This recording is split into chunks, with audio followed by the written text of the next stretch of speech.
Hello, everyone. Good evening. Welcome to JHS Interviews. My name is John Henry Soto, your host, and today I'm excited. I have Sandra Santiago is going to be here, actress, producer, singer. We're going to talk about the film industry. We're going to talk about the future of the film industry. We talk about some of her work, and what's coming up in her career as well. Really, a lot of exciting things. So, ladies and gentlemen, please welcome Sandra Santiago.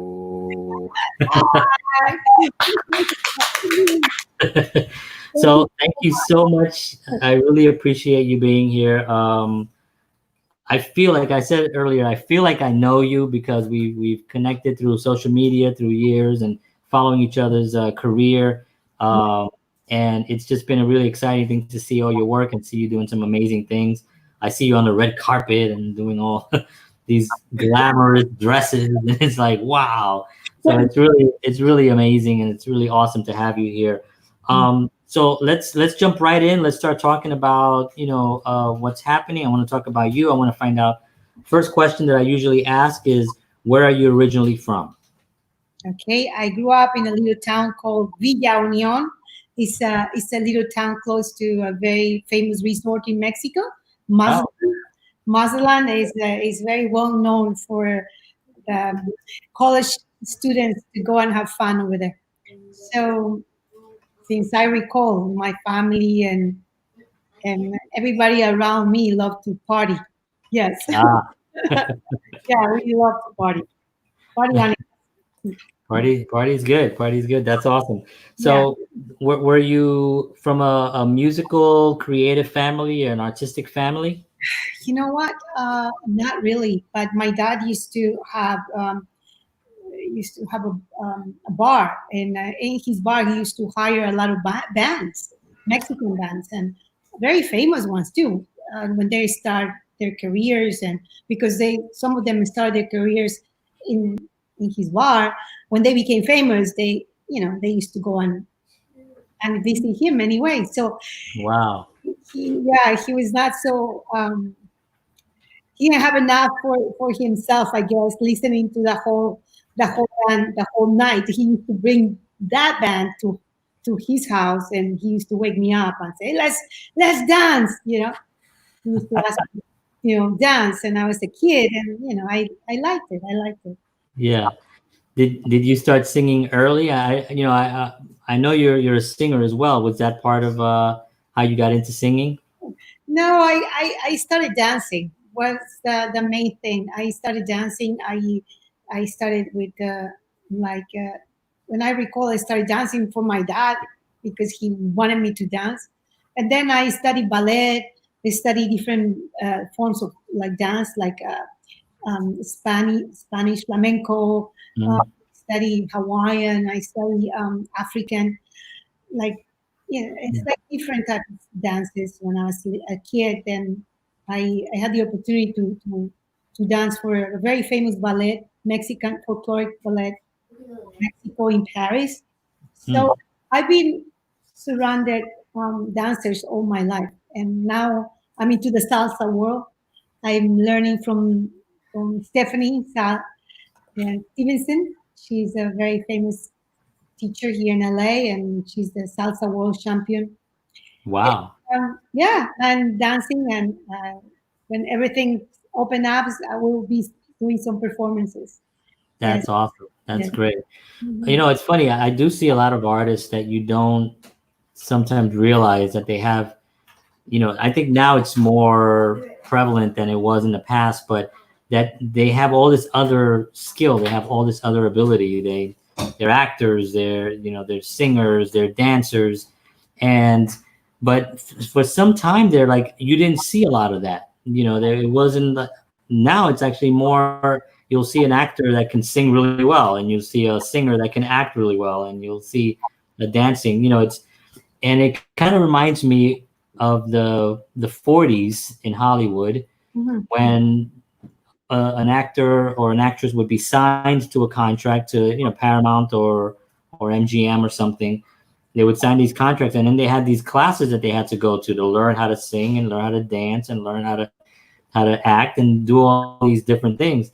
So it's really interesting to see it sort of now coming back to the roots of what being an artist is, which is really being an artist. You know, you're not pigeonholed into one thing, and I think that that's exciting. So that's awesome that you do that. As we go through, people are making certain comments. So here's Sean Manuel says, Sandra Santiago. Okay. Oh, Hello, thank you, Carla. Frank says, wow, that's exciting. Thank Yeah, you. multi-talented. Absolutely. She definitely is, for sure.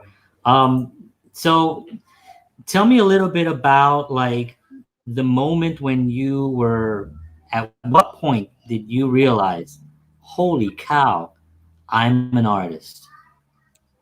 Um, I, Loaded question, right? yeah, oh my God, I'm getting goosebumps because I'm rewinding my life when I was little. Wow. I think I was in kindergarten and I was dancing, and I was dancing with a group of girls, and I remember the girls were looking at me, and I kept telling them, "Hey, don't look at me.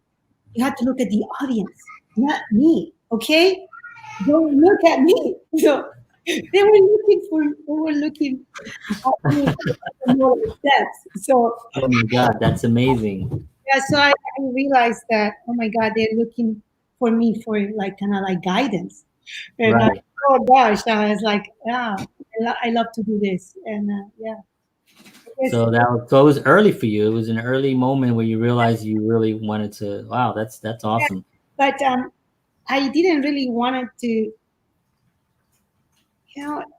I guess I didn't see myself being an artist, like literally confronting it I want to do that for a living or for like people that you see on TV until I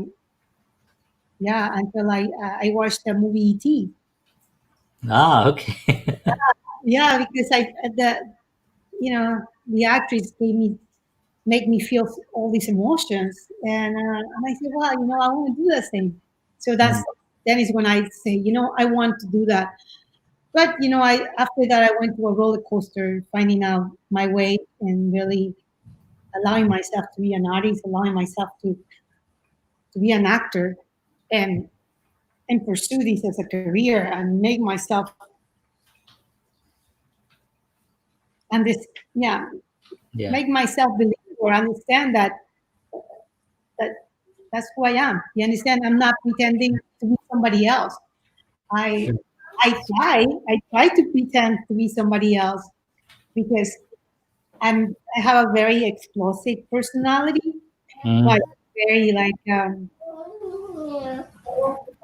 very uptone, upbeat. So sometimes Mhm. Yeah. like a kid. Right. Right. Kid. So so all my years, I I had tried to tone that down. I learned Mhm. so many years so that I wanted to make myself, adapt myself into the community, into the way of Yeah. Yeah. So, oh, it's my son. Sorry. no, it's okay. By talking about The screwdrivers. I'm not. I think they're in the closet. Maybe in there. Sorry about that. no, it's okay. We're talking about kids.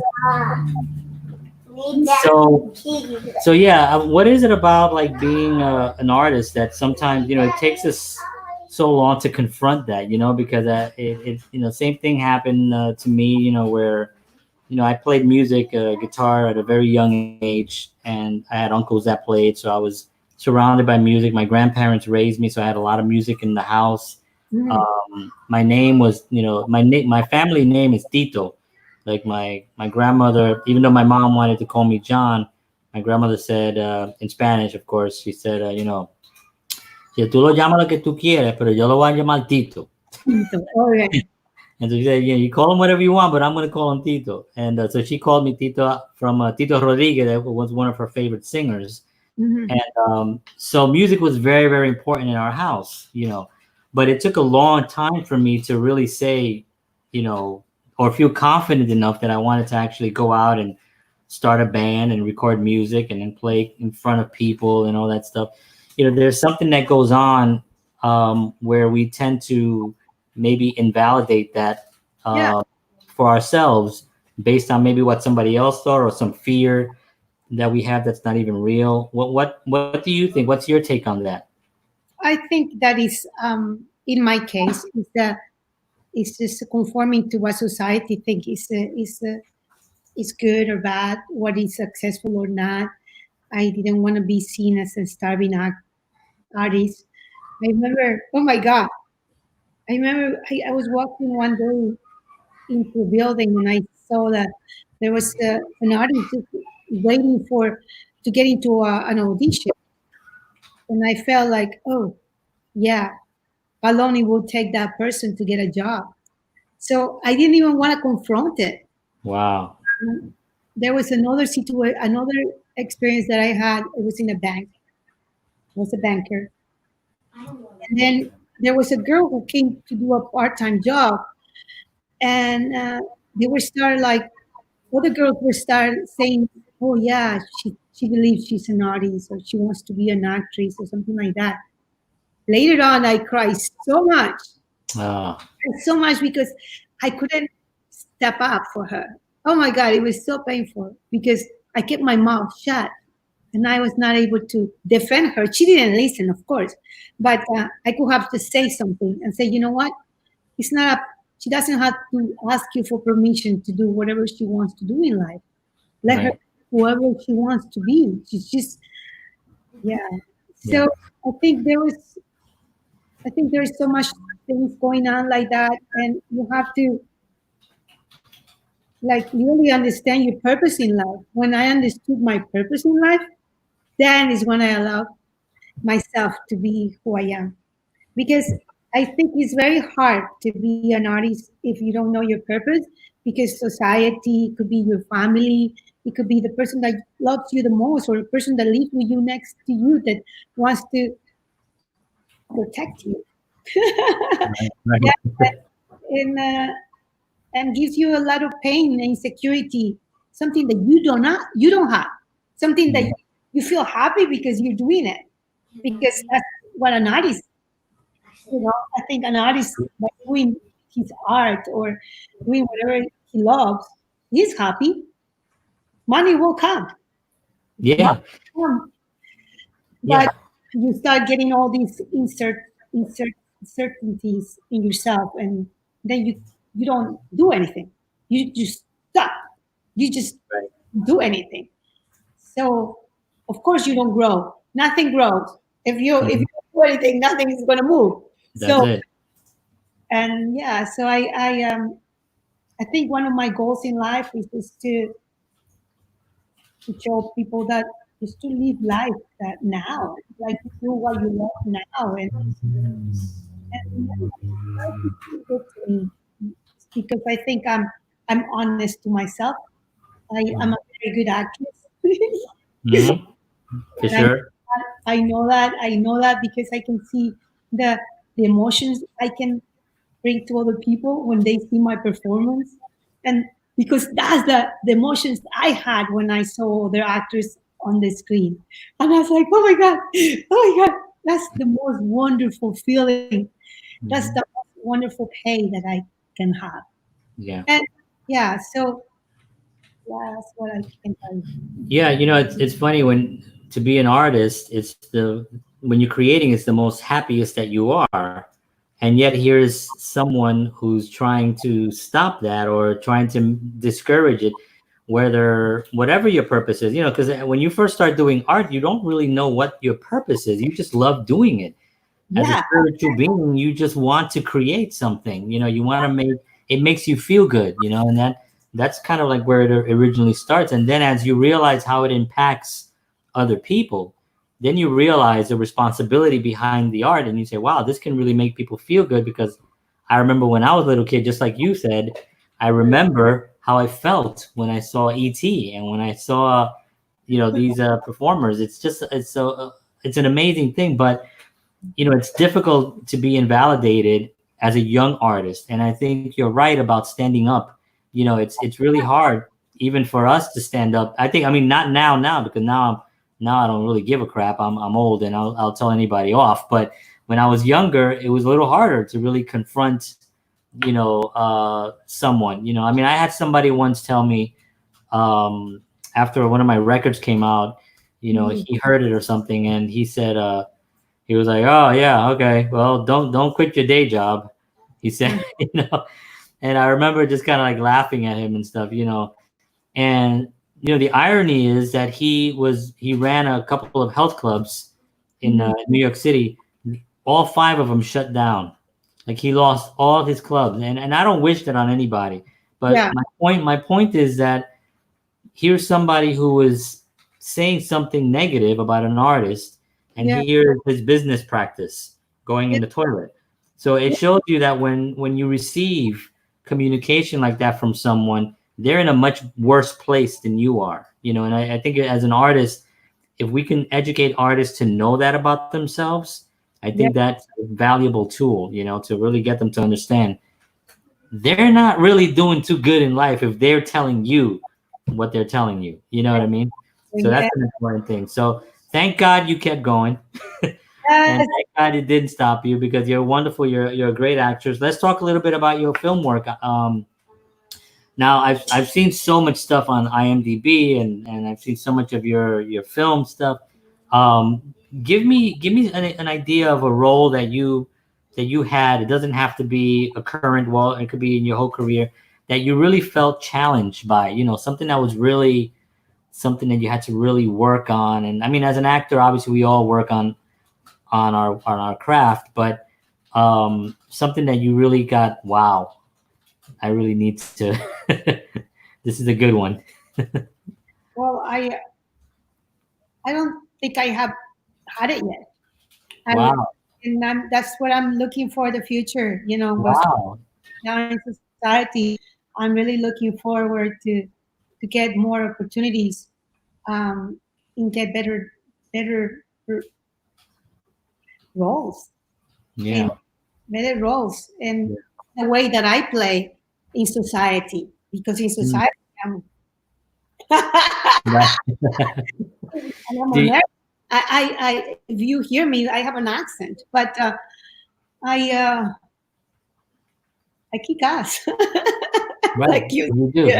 Yeah. And I don't see that there are so many roles on TV or movies that represent who really I am in American society. Do you understand? Sure. And I'm a very powerful person. I help my kids. I help the community. But I don't see that representation. Yeah. Could it be the writers? I mean, because there's a lot of people writing, and you start thinking about how can this not be popular? How can, you know what I mean? Like, for instance, like I always knew, when I got into acting late in life because of I was playing music and had a loss in the band, and we just couldn't regroup after the loss. So as I got into film, I knew that I wasn't going to be the leading man. I'm a short Puerto Rican from the Bronx. I got sometimes my New York accent comes out. But I thought to myself, you know what? Instead of that, I'm going to write a role where I am the leading man. I'm going to cast it. I'm going to shoot it. And then I'm going to put it out. And I did that a few times. And then I started getting creative with my characters and just kind of putting myself in different positions. Do you think that it's a possibility that just the scripts are not getting to the right person? Because I think there are people writing them, but I don't think that Hollywood is getting them. Well, it's the market value. They don't think that we can sell. It's like they don't think that we have the value there to promote or sell the movies. That's I for the first time I'm going to produce my first feature film. Wow. And he's starring in it, and doing a crowdfunding campaign because I'm not a millionaire yet. Yet. So I'm doing it for that, to push more awareness that and spirituality and what's going on in the world right now. My aunt just passed away with the COVID virus, Oh and wow. it's happening with the riots in LA. And it's like as I said before, people were in fear. Now they're coming up, like being like in antagonistics, Mhm. environment. So the movie's about, yeah, encountering or overcoming obstacles through the awareness of your spirituality. So that's what I'm going to be doing. I'm going to produce this film, and it's about a dancer who Mm. just lost her dad. Yeah. So um, So that's wonderful. That really is, that's what I can identify with that very, very, very clearly, because I think that the writing part is so important, because you want to tell stories. Like, I'm Puerto Rican, right? So we get cast as, and I've played a lot of, I played a super, I played a landlord, I played a Jewish guy, I played an Israeli landlord. yeah. Everything was kind of like, usually my characters were sympathetic characters that worked in the mail room. I was in a film that went to the Cannes Film Festival where I just worked in the mail room, and I was a very timid guy. And, it was fine. It was fun. I mean, I was grateful for the opportunity to do it because it was a challenge. But I would like to see characters really be just people and not be so cast as these backdrop characters, like these props, like the guy delivers your food. He's like, okay, man, okay, man, I had to like learn how to do an accent. I had to learn it, even though I don't have it. I had to learn it because that's what they wanted for the role. Well, So, they can hire you know, me. They want. right, exactly. It's so You funny because my son's, friends, a lot of my son's friends are white, American white. And one of my son's friends' dad said when he watched my performance in 911, he's like, "Oh my God, you were the person who saved the world, who saved the kid from the whole thing, and they just give you this Wow. more of me." And I felt very happy to see that, like my white audience wants to see more of me. Right. And I say, see, it's not They only do. Latinos that want to see Latinos. Right. We want to see more like a strong, powerful woman more on TV, and that's all. So, Yeah. and I think that's kind of like a responsibility that I have, like keep going, and no matter what, no matter the obstacles, age, beauty, height, it's just do Mhm. it and encounter all these obstacles and make sure that put my work there, and they will sooner or later you'll see me as like the Latin Meryl Streep or the Sandra Bullock, you know, Right. like Yeah. good roles that will be able to be able to be recognized and you know Yeah. not Yeah, only absolutely. yeah, Absolutely. Let's talk a little bit about the responsibility part because that's an interesting take. I talk a lot about that, the responsibility of an artist where, you know, they're not, there are a lot of artists, but they're not really a lot of artists. You know what I mean? Like it's a very, very, very specific thing. It's a very important thing. It's the essence of everything. Like, any famous celebrity wears a hat some way or a shirt. If Jay-Z comes out with his hat this way, he influences a lot of people. So the influence factor is tremendous. So, as Latinos, our responsibility is a little bit greater because not only now are we trying to get into the business and be respected, mhm, but we're also trying to find the roles because you can be there, you can get into Hollywood and you can get on. I've learned that coming from New York, I can get a lot of things in New York, but a yeah, lot of things are going to be exactly the same. I'm exactly, gonna, I'm gonna work in the bodega. They're gonna come in. They're gonna show me a picture. Have you seen this guy? and I'm gonna say, yeah, man, I saw him around here, but I don't think he's, that's good. And those, and that's the gigs, So, what's our responsibility, you think, to change that? How are we going to change that? Well, I think that's an easy question, right? I'm doing my part now. As I said before, I was not able to confront even that I was an artist. I stopped it. I remember I left my little town just wanting to art.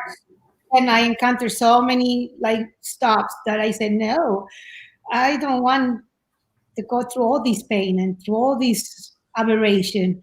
And I prefer not to, because I didn't understand my purpose. I didn't understand why doing that, how will I will help the community or my family. I thought that it was like very selfish of me, that I was just only thinking about like my boobs, my butt, my like a messy person, and I didn't like the idea. I didn't like the idea, so I stopped it. But I was super miserable. I couldn't. I I felt like I was gay in the closet, like somebody like was not me. So I think now I'm confronting it more after doing like I did a short film. I produced a short film myself. Now I say, you know what? It's time about for me to step up and do something bigger. And I have I met this amazing director, writer, and he's with me. His name is Eric Marino, and he said we need to do something for the community. We need to create a project. And then when we started storming about ideas, he told me, you know what, I have this script. And when he told me about it, I was like, this is it. We don't have to write anything else. This is it. It's already done. Now we have to make it sure how to make it. So we started like thinking about how we were gonna create it. So we started to do a crowdfunding campaign. Then we after we finished with this crowdfunding campaign, we get this money that we will get. I'm like very positive, even so that we're going through a pandemic, even so that we're going through all these things happening in LA with all these changes in the world with the riots and yeah, we're gonna make it. Why? Because it's important to bring more awareness in of the spirituality and uh, and America. Put the picture of America. He is Brazilian, but he's an American. The other producer is from Venezuela. Is a Venezuelan, but he's American. Mm-hmm. So, like, we are a salad. American. We are a salad American. This is America. Right, exactly. God bless America. Yes, and Americans have accents. They all have a lot of Americans have accent. I help a clinic myself during the couple of days a week, and the doctors are Vietnamese Americans, Mexican Americans, Indian Americans. You understand? Mm-hmm. And they all have their own accent. They all have their own background. But they're Americans. Mm-hmm. You see? So right. Yeah. So I it's a challenge to do that, but I think it's going to be good. And we have studios, Guerrero Studios, who said that after we finish the campaign, they will help us. They will help us, guide us, in how to complete the cycle and how to distribute it, and etc. etc. And That's also, exciting. Yeah, it's exciting, and also for me, it's not something that I just step in or like just jump in the water without knowing. I went to Sundance a couple of years and stay for a couple of weeks every year and learning about what makes a film successful, what are the films that are like people are wanting to see and wait for a couple of hours on the snow, and they're really excited to go and see. It's just an amazing adventure to be in that environment because it's full of artists, and the artists are connecting with other artists and injecting that like that joie de vivre, like yeah. It was amazing to be able to learn from all those filmmakers and get the guts and producers. Uh, a woman producer that I said, you know what, I'm going to make a feature film. And then she looked at me, yes, you are. And I said, yes.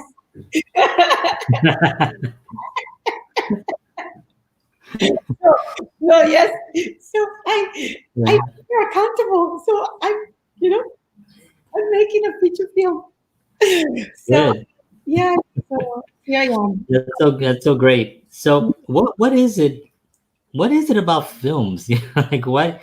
I mean, because it's not really that old of a medium, right? I mean, we could say 100 years, right? It's not terribly old. I mean, our country is only 200 years, right? A little 200 and whatever, 20 whatever years old, right? So it's Uh-huh. only half of what we've been around. We've created this incredible tool of storytelling. You know, Yeah. what is it for you that makes it so exciting?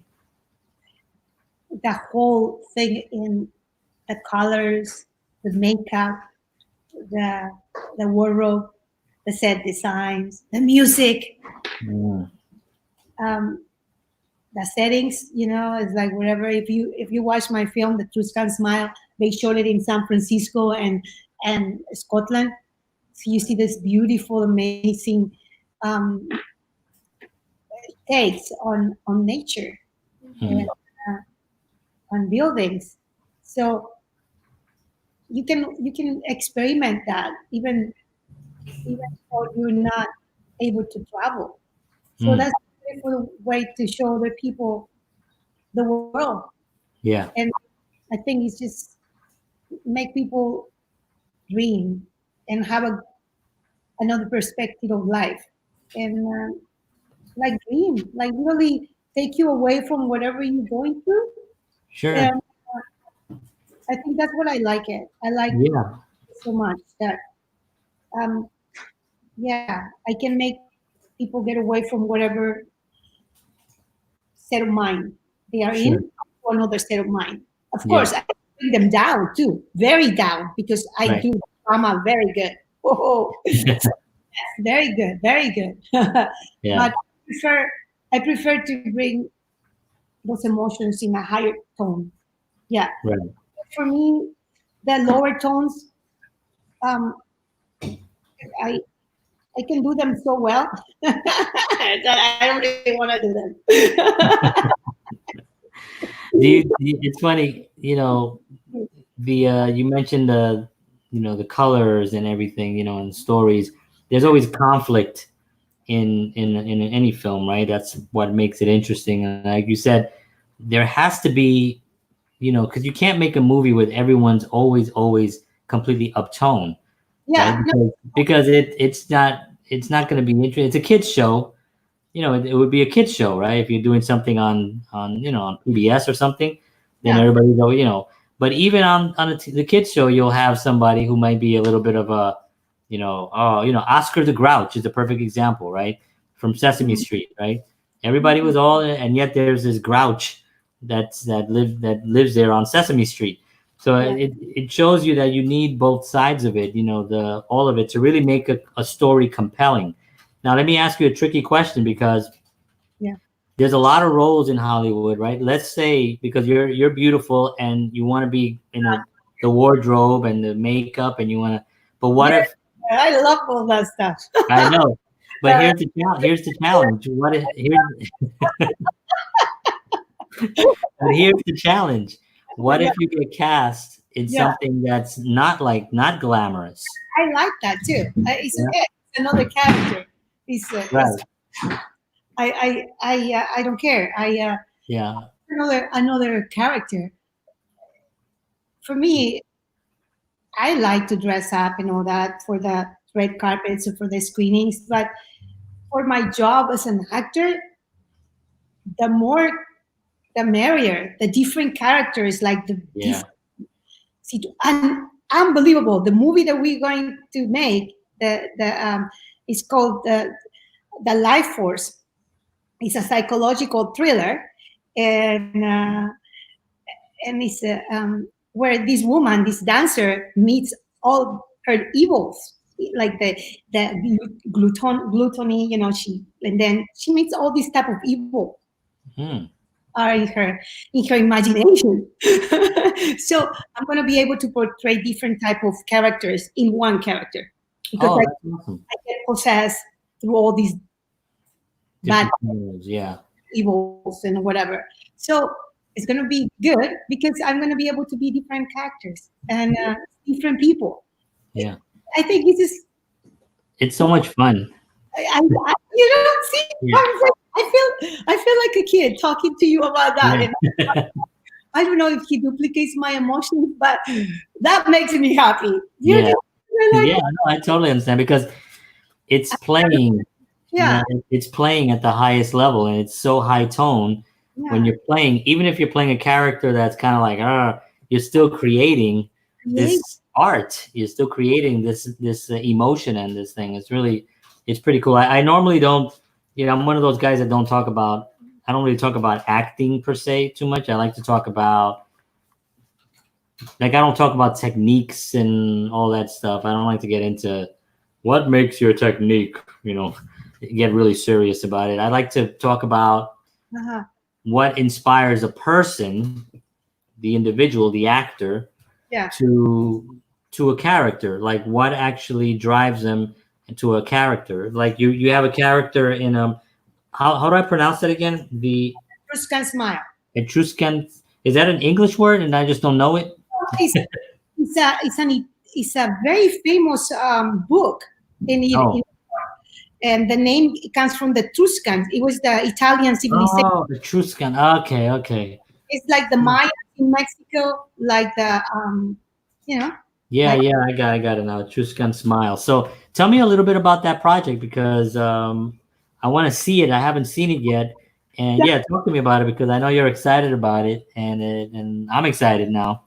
I'm excited because I work with the one and only Brian Cox, and he's hot, and he's been hot many years. The older he gets, the hotter he gets. He just got a Golden Globe, and now his job in Succession got on hold because of that pandemic. But I just heard that he's working on something else in New York. So even still working. nothing is stopping him. So I work with him. So it's kind of like, wow. When I went to Scotland and I saw my picture on set, and I said Sandra Santiago as Frida, I was like, whoa. And then when I met directors, it was so fun because they gave me so much. They acknowledged me so much. They said, Sandra, do you know that you're going to be sharing the screen with Brian? And it's not only one scene. There's so many scenes, and you're a very important character in the movie. They wanted to make sure that I understood that I was playing for just, like you say, okay, they're going to put me on the corner. Maybe they'll show my little face or one ear. One dimple. So I'm so happy that they were, I played the role of a nanny, but it was so beautiful. It was so beautiful.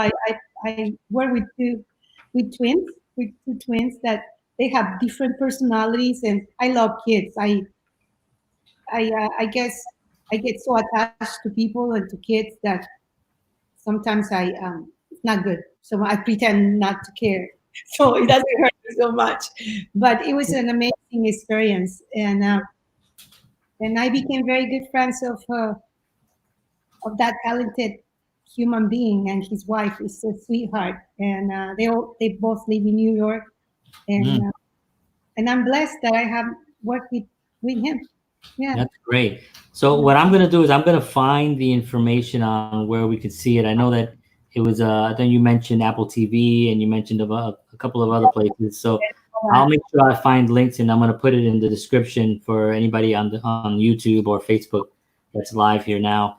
What is important, because basic in what we're living right now on that pandemic, it shows you how important it is to live life now and to enjoy enjoy your life and give you a beautiful message about the importance of family, about being there for your family, and yeah, it gives you a message.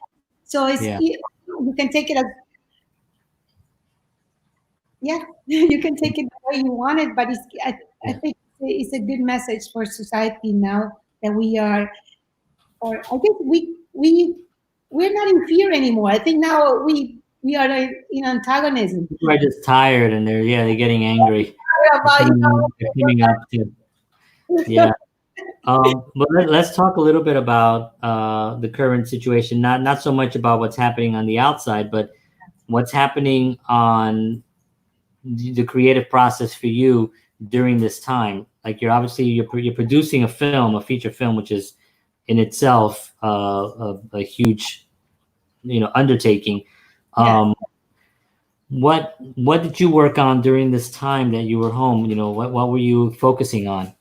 I've been focusing a lot on my creativity. I started doing a lot of challenge on monologue challenge, and also for me was the challenge of the camera. I got a new camera, Canon, and then got like some lights and some ring lights and some microphones and like understanding technology, understanding how to send files, big files, editing. I'm to learn on the other side of the camera that I'm going to do it all right now, and so that's what I've been focusing on, and the campaign is it's a lot of work, and but I like it, I enjoy it. Even though when I ask people for a contribution for my feature film, I just put my face there. I just smile. And like sometimes they go into a rattle of things that how they, they're all their problems and blah blah. And I understand, but I understand my purpose and what I'm doing it, so I'm able to confront anything. So I'm in the right moment. I'm in the right moment to do that, because it's not only for me, it's for everyone. The project is for everyone, and you see it right now what we're going through. I think my project is perfect. So to show society that we can do this, and we can be light for people. And so so it's interesting. A lot of people that had this time, they did kind of buy equipment and buy stuff because they're now home. Usually you go to a studio, or there's a whole set that you go to, and now the set is in the house doing the monologues and doing and just learning technology. A lot of people have actually done that I've spoken to. Is that something that you see yourself in the future being like directing more? Not really. No. No. I mean, I would never put you behind the camera, obviously, but sometimes people they want to go, No, not me. I that's not my cup of tea. I do it, and I ask people to help me, and I'm learning to be more able and to be to be cautious about my environment, but I don't really enjoy it. I still have a long way to go to be able to enjoy it. There's a lot of misunderstoods that I have in this area, and to tell you the truth, I don't think I can become a pro in that area, because I want to be focusing in one area, which is my craft as an actor. Right. That's what I'm doing. I do good. I want to concentrate on the wardrobe, on the makeup, on the character, on that part. Yeah. So now that I don't know where the end of this is coming, but with the pandemic and everything going on, do you see Hollywood changing in a drastic way? Is it going to just go back to the way things were? What do you think? Because you're there, you're seeing it. You're in the middle of the Super Bowl of movies. Um, hmm. I think there is an. It's going to be a way to be cast, like maybe direct booking, more direct booking cast. Hmm. Like so much like the casting that where you call like 150 50 people to come to audition. Maybe I Yeah. think it's more about like show me the work you have done, or show me your videos, or show me your work before I bring you in. Or I think it's going to be more selective. Yeah, I think you're right. I think they're right. I have two thoughts on this that I've been talking about. One of them is that I think a lot of independent writers and directors and just producers in general Mhm. are going to be looked at a little bit more because Netflix and Amazon and Amazon Prime and Hulu and all those original content creators, platforms have been really drained. A lot of people have been watching for the last 2.5 months everything. They're going like this to it, just squeezing it. So there's going to be a lot of new things that we need to start, filling the pipeline again.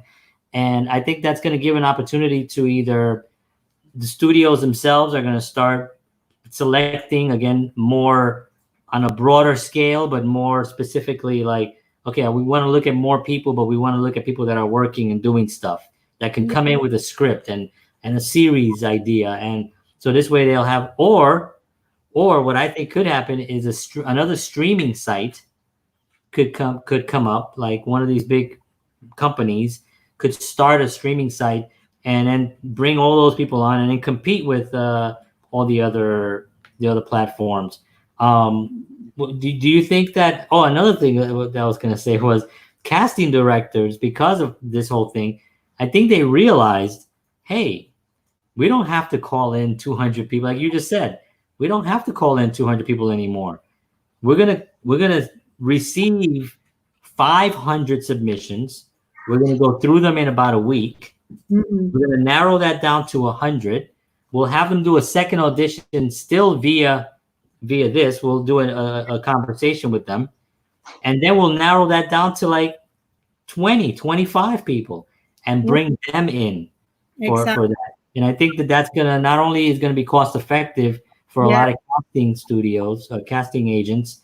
I think it's gonna give a lot more opportunities to people that wouldn't get in the door before, and now they'll be seen.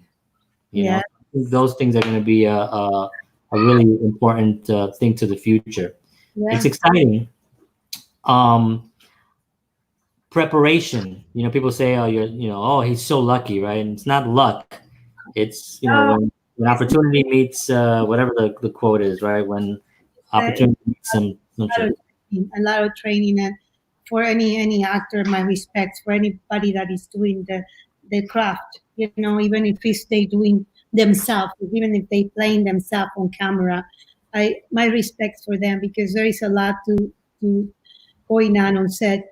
There is a lot to do when you are on set, and just by being there with all those cameras, all those like people around you, and being able to deliver your lines, and yeah, being present, and yeah. So it's Yeah, not that when people think that being an actor is easy, it's an easier path. No, it is not.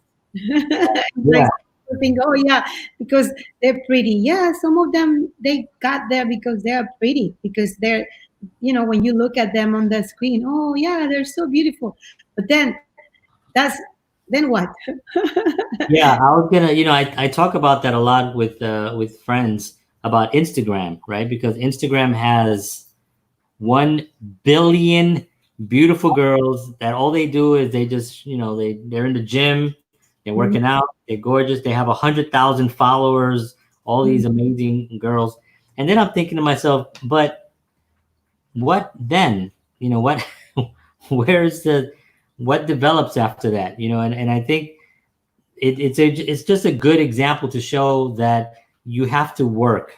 Like you can work really well on physical body, but if you have if you're saturated and you have 500 young girls with great bodies on a platform, well, then a few of them are going to stand out because of their personality and because they took it to the next level where they implemented a help tool. They wanted to help. They talk to the camera. They talk to the client. Those are the ones that elevate.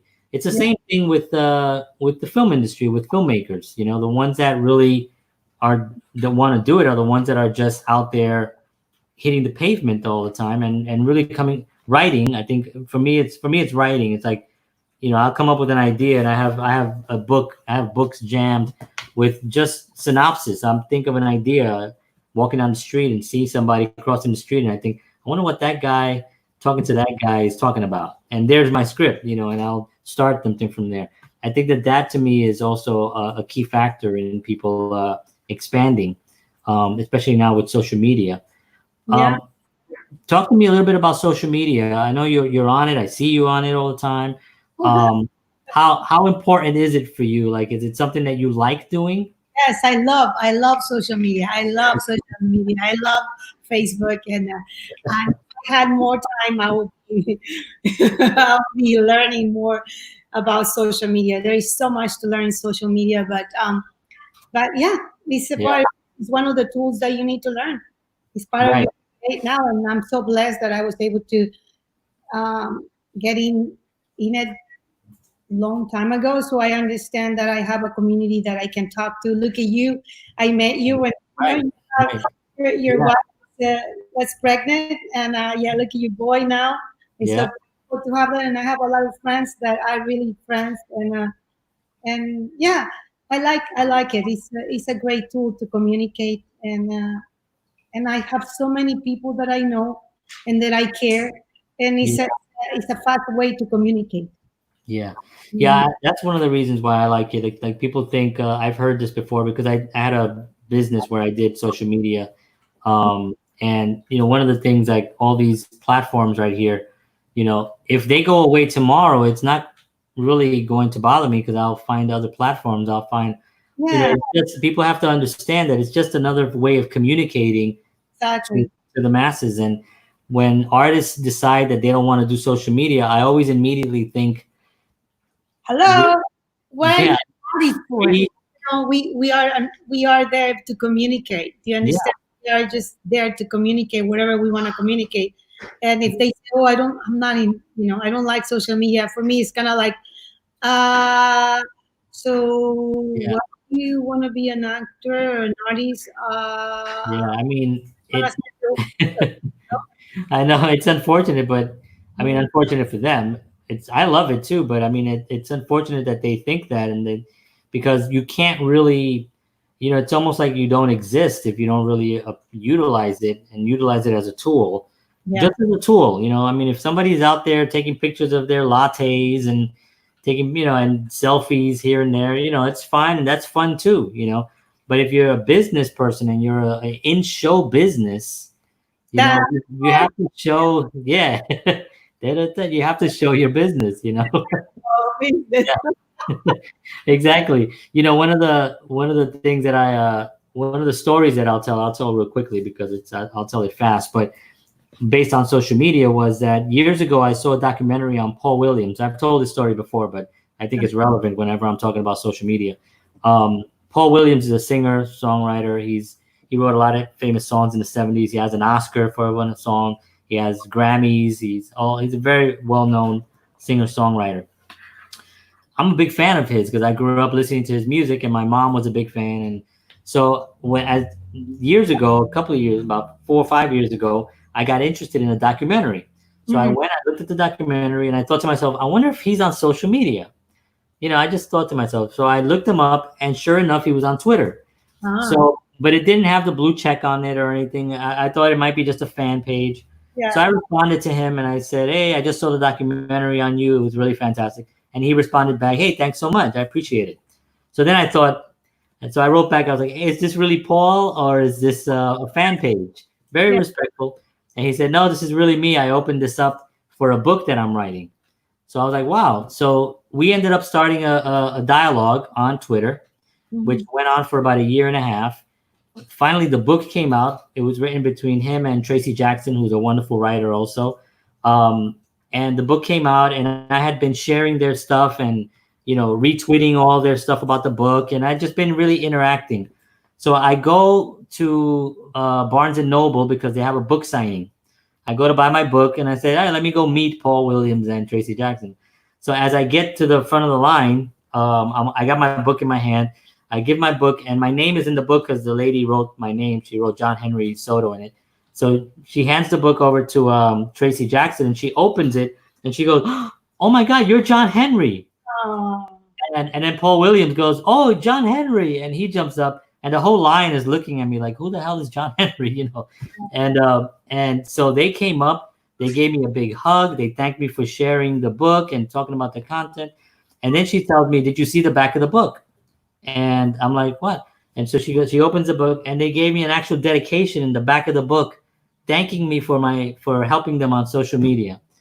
So not only did I get written in the book, I got to meet Paul Williams, I got to meet Tracy Jackson, and since then we've actually gone out to lunches, and I've met them, numerous times. And I just thought to myself, that was all because of social media. There was no way that I would ever have been able to meet Paul Williams based on that, unless I had some other connections, So I tell that story a lot, only because I think it's so relevant in how powerful social media can be for a performer, for an actor. Like I said, you and I met. Here we are having this wonderful conversation based on I just saw you. We have mutual friends, and you're mutual people in the industry, and we just connected, and we started chatting, and here we are having this conversation because of social media. So that's I'll stop there because I'll keep going on about it.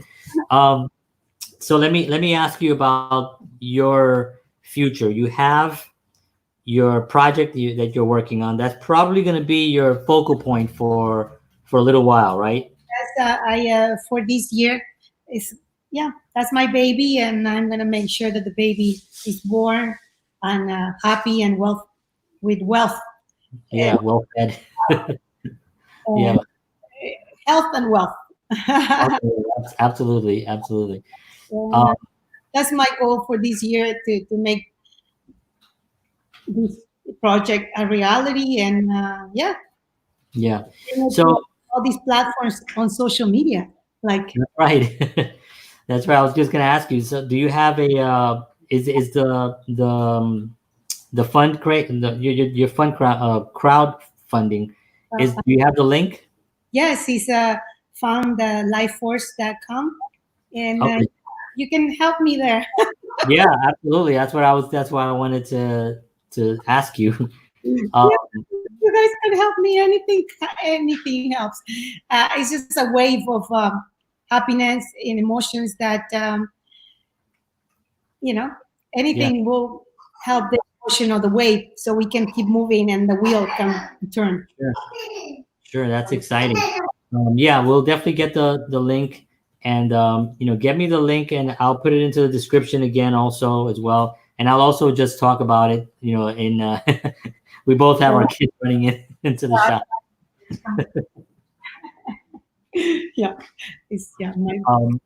So hi. my friend's daughter. Oh, okay. So we'll definitely help you, get that link out there and stuff, and I'll put it into the description as well. One of the things that I always ask people, what advice would you give to a young artist, especially a female, a female Latina woman filmmaker, or any artist really, but in particular, something that you would really identify, somebody that really could identify with you? What's something that you would tell them? What piece of advice would you give them? I think that's what I write all the time on my social media and my posts and my websites. Like, follow your heart. Follow your heart, because that's what life is all about. If you die right now, You don't take anything. You can be like you see Weinstein and all these guys that were not very good people, but they have so much wealth. It's like, what are you gonna take with you? Yeah. You can be the most millionaire person. You can have all the fame. You can have all the glamour and all that, whatever. And but if you're not happy, you know, It doesn't mean anything. doesn't mean anything. So just follow your heart and just do what you love, and money will come. You Yeah. will figure out ways to make money, because if you're happy, you will figure out how to increase that income somewhere else. You're not making the money in your art, but if Right.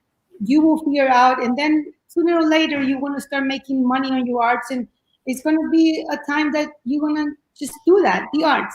And if it doesn't happen, guess what? You're happy because you're creating, you're doing something that you love. That's and, right. and you That's don't have right. to ask permission to the neighbors or to your boyfriend or to your husband or to your, to anybody, to the permission to leave, Right. permission to live your life. You have to live your life the way you want it. And Hmm. and yeah, as a woman that stopped creating for many years because I didn't think that was a path that I would be able to survive. Well, let me tell you, you don't survive if you don't follow your heart. So I want you to survive all your dreams, because if not, you have failed purpose, and then you start creating craziness around you, and we don't want that. Society doesn't want, you know, destruction. Society doesn't want us to destroy anything, Yeah. because society wants you to create. And if you don't create what you supposed to create, then you're gonna destroy. So create Create. life, create your life the way you want to do it. Love it. I love it. I couldn't say any better than that. Thank you so much for that. So we have your website up on the screen here, so people can actually go and check you out there. I'm gonna get the your crowdfunding link. What company are you using? Um, it's a spark and something. Oh, okay. Oh my So God. I think I know what that one is. Yeah. So when I get it. Yeah, it's the first time I'm doing a campaign. You guys, like literally, I I'm new to this. It's never asked for money before in a way that I'm doing it right now, and I'm doing it because yeah, it's fun. The life force. I'm putting it right now. The Mhm. life fun. The life force.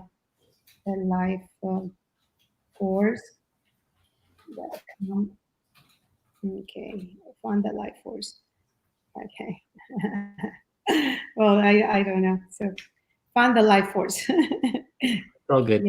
Yeah. When you send it to me, I'll put it into the description so anybody can go there and check it out. I'll also be sharing it on my social media as well. So we'll get that done. That'd be really awesome. Okay. Yes, that would be great, you guys, and then you can. Yes, seed and spark. Yes, and then you'll see, Oh, I know that one. Seed and Spark. Yeah, yeah, yeah. I know Seed and Spark. and then you go in here, and then you just listen to the little thing, and then, we are there. We are just raised almost $5,000. Is we are looking forward to get 27,700. Hmm. So Yeah, yeah, yeah. That's great. That's great. yeah, You'll get there. You'll get there. You'll get there. So, Sandra, I want to thank you so much for joining me tonight. This has been like wonderful learning about you and just hearing your stories and how just motivational you are to everyone. And you're definitely a powerful person, and I can see that. And I just want to thank you for being here. Do you have any final words for your fans? I follow your heart. Yeah, I love don't that. be miserable. It's so Don't be, true. because if you don't follow your heart, you become miserable, angry, bitter, and we don't want Yeah, that. Yeah. yeah, yeah. Let's all follow our hearts and try to make the world a better place. Because the world will be a better place if everybody did follow their hearts, for Yes. sure. Awesome. Thank you so much, Sandra. Thank you for inviting me, John. It's my pleasure. It's my pleasure. Stay right there. I'm going to be right with you in 10 seconds. Hold on. Thank you so much. Bye. Bye. Oh, that was so cool. That was so cool.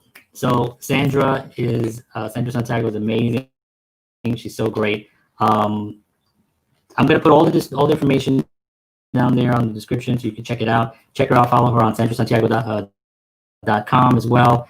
And just let me know if you guys have any questions on the. I'm going to get the link also for the for the crowdfunding that she's doing, Seed and Spark, which I've heard of before. So that's going to be really cool. If you like these interviews, if you like what you see, if you want to see other guests and you have ideas, please let me know.